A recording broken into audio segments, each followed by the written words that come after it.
हा ना शुक्रवार संध्याकाळचा ब्लॉग आहे. काल काय माझ्या चॅनल टाकणंच नाही झालं. तर मी आले होते कामावर पहिल्या, तर तिथं बनवलं मी जिरा राईस, अंडा भुर्जी आणि वरण. आणि ते काम संपवून गॅसवर टाकून मी गेले दुसऱ्या कामावर. तिथं बनवल्या मी 6 पोळ्या कारण की सकाळची भाजी खूप राहिलेली होती. मीच केली होती, चण्याची भाजी खूप होती. मग गॅसवर पुसून ते सगळं करून मी आले तिसऱ्या कामावर. तर इथं एवढ्या सगळ्या भाज्या टाकून फ्राईड राईस बनवायचा होता. तर दीदी म्हणल्या मशरूम जमतात का फ्राईड राईसमध्ये. तर मी म्हणलं हो जमतात. म्हणून मी मशरूम स्वच्छ धुवून कापून आणि त्याला ते वेगळं फ्राय केले.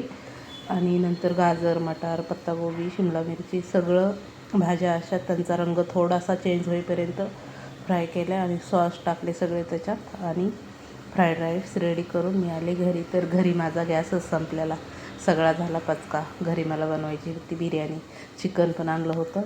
पण मग यांना म्हणलं आता गॅस तर संपला, मी कोणाकडे जाऊ बनवायला स्वयंपाक. त्याच्यामुळं मी काही जाणार नाही, आपण जाऊ बाहेर कुठंतरी बिर्याणीच खाऊन येऊ म्हणलं. तर हे म्हणले चल मग. तर आम्ही 10:30 वाजता गेलो, जवळच एक.